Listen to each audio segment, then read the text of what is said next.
Loki series का last episode for all time always अब आ चुका है, जो कि बहुत ही ज्यादा ऑसम और इंटरेस्टिंग है। इस एपिसोड को देखकर आप ये जान ही गए होंगे कि इसमें से बहुत से सीन डिलीट किए गए हैं और इस एपिसोड से हमें पूरी तरह से सेटअप किया गया है इसके सीजन 2 के लिए। इस एपिसोड में हमें टीवी के पूरे सच के बारे में पता चलता है कि ये क्यों है, किस लिए है और इसके पीछे कौन है। साथ ही ये एपिसोड हमारे लिए ये सवाल भी खड़ा कर देता है कि क्या लोकी और सिल्वी हमेशा के लिए एक हो पाएंगे। तो इन्हीं सब बातों को जानने के लिए देखते रहिए द सुपर डायरी।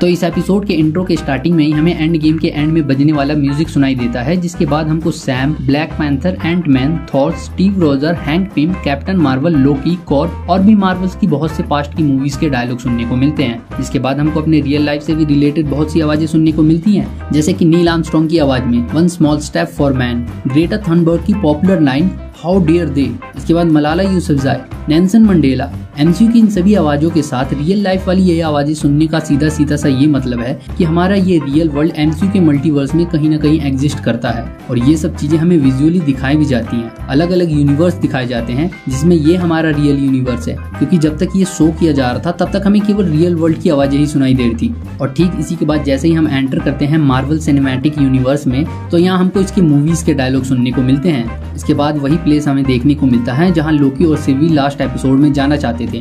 वो कैसल के डोर पर पहुंचते हैं जहां डोर अपने आप खुल जाता है और एंटर करते ही इनका सामना होता है मिस मिनट से, जो कि उन्हें बताती है कि वो सिटाडेल में है, जो कि एग्जिस्ट करता है at the end of time और इन सब का करता धरता है वो है ही हू रिमेन्स। इन सब के साथ साथ मिस मिनट उन्हें ऑफर देती है इन लफड़ों से पीछे हटने के लिए, जिसके बदले में उन्हें उनकी टाइमलाइन में भेज दिया जाएगा और जैसा वो चाहते हैं वो सब उनको मिलेगा। लोकी न्यूयॉर्क की बैटल को जीत सकता है, वो थैनोस को मार सकता है, इन्फिनिटी गॉन्टलेट को पा सकता है और तो और वो एसगार्ड पर राज भी कर सकता है। सिल्वी को अपनी पुरानी लाइफ मिल जाएगी उन्हीं प्यारी यादों के साथ और उसका अकेलापन भी खत्म हो जाएगा। यहाँ तक कि वो दोनों साथ साथ एक ही टाइमलाइन में भी रह सकते हैं, बट इन दोनों को ये किसी तरह की चाल लगती है जिसके लिए वो डिनाई कर देते हैं और आगे बढ़ जाते हैं। अब यहाँ मैं तुम्हें ही हू रिमेन्स के बारे में बता दूं तो ये कैरेक्टर कॉमिक में भी एग्जिस्ट करता है, जिसने टाइम कीपर्स और टीवी को बनाया था, बट यहाँ स्टोरी थोड़ी डिफरेंस हो जाती है जिस पर मैं आगे आऊंगा। इसके बाद सीन शिफ्ट हो जाता है टीवी में, जहाँ रेवोना अपनी तैयारी में लगी हुई है और लास्ट एपिसोड में उसने जो फाइल्स मांगी थी मिस मिनट से टीवी के क्रिएशन से रिलेटेड, तो इस एपिसोड में मिस मिनट उसे दूसरी फाइल देती है,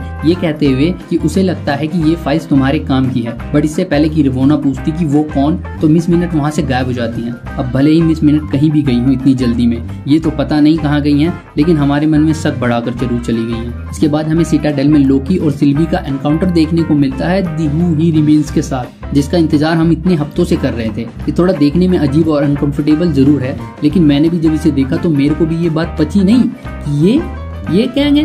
देखो एपिसोड में कहीं भी इसे ऑफिशियली कैंग कहकर नहीं बुलाया गया है, यहाँ तक कि सबटाइटल में भी इसे ही हू रिमेन्स से मेंशन किया गया है। उसे ये नाम क्रीपी जरूर लगता है बट उसे पसंद भी है। वो लोकी और सिल्वी को अपने ऑफिस में इनवाइट करता है बातचीत के लिए, जहाँ वो आपस में बैठकर सारी सिचुएशन को समझ सके, बट ये दोनों उसके ऊपर बिल्कुल भी भरोसा नहीं करते हैं। यहाँ तक कि सिल्वी उसे मारने के लिए उस पर हमला भी करती है, बट इसे उन सब के बारे में सब कुछ पहले से ही पता है। फिर भी उसे इस बात का कोई फर्क नहीं पड़ता कि वो दोनों उसको मारने आए हैं, वो तो केवल इन दोनों से बात ही करना चाहता है। वहीं वॉइड से वापस आने के बाद मोबियस पहली बार रेवोना से मिलता है। यहाँ वो एक बार फिर से रेवोना पर भरोसा करना चाहता है। वो उसे कहता भी है हम मिलकर सब कुछ ठीक कर सकते हैं, बट रेवोना उसकी बात नहीं मानती है और वो अभी भी इस बात पर विश्वास करती है कि ये सब जो भी हो रहा है वो सब किसी न किसी रीजन की वजह से ही किया गया है। भले ही उससे सब कुछ छिपाया गया हो, लेकिन इसकी कोई बड़ी वजह जरूर होगी। वही मोबियस ये मानता है कि टीवी केवल एक झूठ है। वो चाहता है कि सबको पता चले कि वो कौन है, वो टीवी में किस वजह से है। इसके साथ ही वो रेवोना को ये भी बता देता है कि टीवी में जितने भी एजेंट्स हैं उनको अब ये पता चल चुका है कि वो सब के सब वेरिएंट्स है।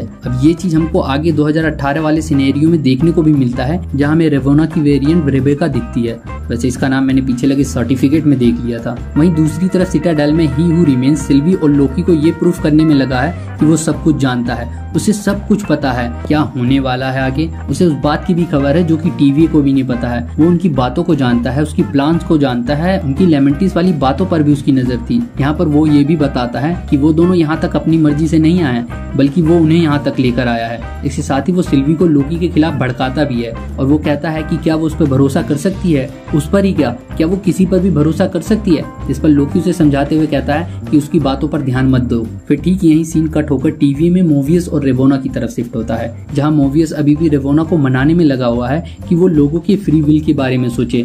ऐसे किसी की जिंदगी खराब करने का टीवी को किसी तरह का हक नहीं है। बट रेवोना अभी भी अपने स्टेटमेंट पर स्टिक रहती है कि ये टीवी में सारा तामझाम किसी बड़े रीजन की वजह से है। फिर इसके बाद हमें असली रीजन पता चलता है कि टीवी में ऐसा क्यों है और किस लिए। ही हू रिमेन्स कहता है कि भले ही तुम मुझे गलत समझो, बट जिस मकसद से मैं ये सब कर रहा हूँ वो गलत नहीं है। उसके ना होने से बहुत बड़ी मुसीबत आ जाएगी। फिर वो उन्हें एक स्टोरी भी सुनाता है कि 31st सेंचुरी यानी कि टीवी की क्रिएशन से पहले उसका एक वेरिएंट जो कि अर्थ पर रहता था, जो कि एक साइंटिस्ट था, उसने मल्टीवर्स का पता लगा लिया था और सेम उसी टाइम पर उसके अदर वर्जन ने भी ये काम कर लिया था। जिसके बाद उन्होंने आपस में कांटेक्ट किया, नॉलेज और टेक्नोलॉजी को शेयर किया। उन्होंने एक दूसरे की हेल्प की डेवलप होने में, बट उसके और भी अदर वर्जन इतने साफ दिल वाले नहीं थे। उन्होंने दूसरे यूनिवर्स को हथियाने की कोशिश की, जिससे सभी यूनिवर्स के बीच में शांति खत्म हो गई और एक मल्टीवर्सल वॉर चालू हो गया और हर एक यूनिवर्स आपस में लड़ने लग गए खुद के एग्जिस्टेंस को बचाने के लिए। अब ये सब यूं ही खत्म हो जाता अगर ये जंग यूं ही चलती रहती।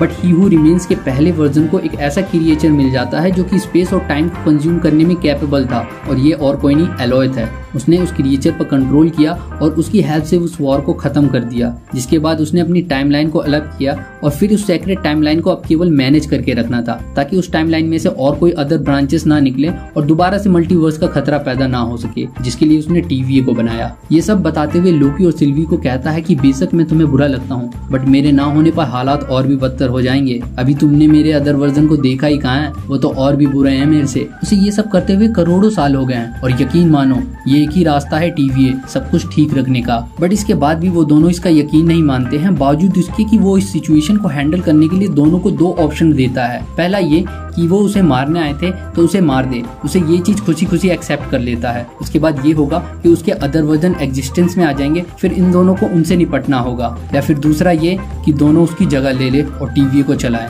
देखो ये बात हजम करने वाली नहीं है कि इतनी पावरफुल पोजीशन को वो यूं ही कैसे छोड़ देगा, और ये बात लोकी उससे पूछता भी है, जिसके रीजन में ही हू रिमेन्स ये कहता है कि वो अब थक चुका है। करोड़ों साल से वो ये करते हुए टायर्ड हो चुका है, अब वो बूढ़ा हो चुका है। बेशक वो दिखता ना हो, ये सब उनके लिए है जो जवान हैं, एडवेंचर के भूखे हैं। अब वो इन सब से आजाद होना चाहता है, जिसके लिए वो मरने के लिए भी रेडी हो जाता है। बट उसके मरने का नतीजा वो उन्हें बता चुका होता है, लेकिन इसके बावजूद भी सिल्वी उस पर यकीन नहीं करती है। ठीक यहीं पर टाइम का थ्रेशोल्ड खत्म हो जाता है, मतलब कि अब टाइम में जो भी आगे होगा वो अब ही हू रिमेन्स को भी नहीं पता है। उसे अब सब एक्सेप्टेबल है जो ये दोनों डिसीजन लेंगे। सिल्वी अपने बदले के आग में जल रही होती है और उसे अपने गुस्से में कुछ भी नजर नहीं आता है। वो उसके बात पर भी यकीन नहीं करती है, उसे मारने के लिए आगे बढ़ती है, बट लोकी उसे रोक देता है और उसे सोचने के लिए कहता है क्या हो अगर वो सच बोल रहा हो, क्या हो अगर मुसीबत कहीं ज्यादा बड़ी हो हमारी सोच से। अगर इन सबको चलाने वाला ही नहीं रहा तो केओस तो आ ही जाएगा। जिस पर सिल्वी ये समझती है कि लोकी ये सब सत्ता के लिए कर रहा है, और वो कहती है कि मैंने बेकार में ही तुम पर भरोसा किया।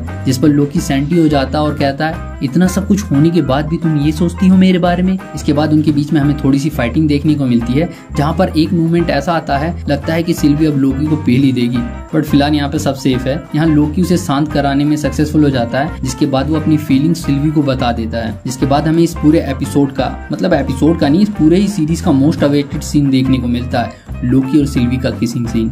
कसम से दिल बाग बाग हो जाता है। खैर इसके बाद सिल्वी वो करती है जिसकी उम्मीद भी नहीं होती है, वो लोकी को ही हू रिमेन्स के टेम्पेट के हेल्प से उसे टीवी में भेज देती है वापस। अगर तुमने यहाँ पे ध्यान दिया हो तो इस टेम्पेट का डिजाइन और कैरी करने का तरीका बहुत सिमिलर है टोनी के टाइम ट्रेवल वाले गैजेट से। इसके बाद सिल्वी ही हू रिमेन्स को मार देती है, पर जैसा कि उसने सोचा होता है उसे मारने के बाद वो सेटिस्फेक्शन नहीं मिल पाती है। और वहीं दूसरी तरफ पूरी की पूरी सेक्रेट टाइमलाइन बिगड़ चुकी है, उसमें ब्रांचेस के ब्रांचेस निकल चुके होते हैं, जो कि अब सही करना बिल्कुल ही नामुमकिन है। वहीं दूसरी तरफ लोकी अपने प्यार के बारे में सोचता है कि इतना प्यार किए फिर भी हमारा कट गया, उसको उठा के ऐसे ही फेंक दिया। कोई नहीं बेटा, दिल पर लेने वाली बात नहीं है, तुम पहले नहीं हो जिसका प्यार में कटा। फिर भी लोकी इसके बाद उम्मीद नहीं छोड़ता है और वो लोकी को ढूंढने लगता है, जो कि उसे मिलने के बाद उसे पहचानता तक नहीं है। उसे पहचानने की छोड़ो, लोकी से रिलेटेड जो भी अभी तक इवेंट हुए थे उसे कुछ भी याद नहीं है। मे बी ये सब कुछ ही हू रिमेन्स के मरने के बाद सब कुछ रीसेट होने की वजह से हुआ है। और ठीक इसके बाद ही लोकी को दिखता है कैंग द कॉन्करर का स्टैचू उसी टीवीए में, और यही एपिसोड हो जाता है जाता है खत्म। अब इतने समझदार तो तुम हो ही